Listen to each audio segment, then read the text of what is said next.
ಒಬ್ಬ ಬಹಳ ಒಳ್ಳೆ ವ್ಯಕ್ತಿ ಇದ್ದಂತ ಒಂದು ಊರಲ್ಲಿ ಒಂದು ಕೂಡ ತಪ್ಪು ಮಾಡಿರ್ಲಿಲ್ಲ, ಯಾರಿಗೂ ಕೂಡ ಮನ್ಸಿಗೆ ನೋವು ಮಾಡ್ತಿರ್ಲಿಲ್ಲ. ಸೊ ಆ ಊರಿನ ರಾಜನಿಗೆ ಡೌಟ್ ಬರುತ್ತೆ, ಇವನೇಂಗ್ ಇಷ್ಟು ಒಳ್ಳೆ ವ್ಯಕ್ತಿ ಆದ, ಇವನ್ ಕೈಯಲ್ಲಿ ಏನಾದ್ರು ಒಂದು ತಪ್ಪನ್ನ ಮಾಡಿಸ್ಲೇಬೇಕು ಅಂತ ಆ ವ್ಯಕ್ತಿನ ಅರಮನೆಗೆ ಕರೆದು ಆ ವ್ಯಕ್ತಿಗೆ ಒಂದಷ್ಟು ಆಪ್ಷನ್ಸ್ ಕೊಡ್ತಾನೆ. ನೋಡು, ನಿನಗೆ ಒಂದು 4-5 ಆಪ್ಷನ್ಸ್ ಕೊಡ್ತೀನಿ, ಅದ್ರಲ್ಲಿ ಯಾವ್ದಾದ್ರು ಒಂದು ಕೆಲಸ ಮಾಡಿದ್ರೆ ನಿನ್ನ ಬಿಟ್ಬಿಡ್ತೀನಿ, ಇಲ್ಲ ಅಂದ್ರೆ ನಿನ್ನ ಇಡೀ ಫ್ಯಾಮಿಲಿನ ಬಂದಿಖಾನೆಯಲ್ಲಿ ನೀ ಸಾಯೋವರೆಗೂ ಜೀವಾವಧಿ ಶಿಕ್ಷೆಯಲ್ಲಿ ಇರ್ತೀನಿ ಅಂತ. ಅವ್ನೇನ್ ಆಪ್ಷನ್ ಕೊಟ್ಟ? ಮೊದಲನೇದು, ನೀನು ಮಾಂಸ ತಿಂದು, ನೀನ್ ಸಸ್ಯಾಹಾರಿ ತಾನೆ, ಮಾಂಸ ತಿಂದು.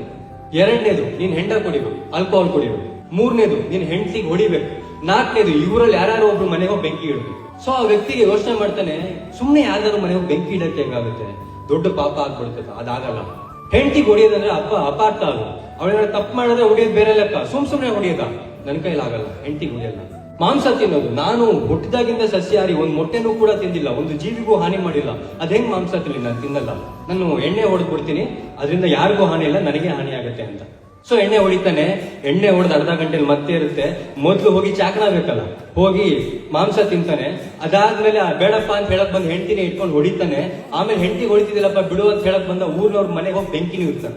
ಯಾವ್ದು ಮಾಡಬಾರ್ದು ಅಂತ ಎಣ್ಣೆ ಹೊಡೆದ್ನಲ್ಲ, ಅದನ್ನ ಕುಡಿದ್ಮೇಲೆ ಎಲ್ಲಾನು ಮಾಡ್ಬಿಟ್ಟ.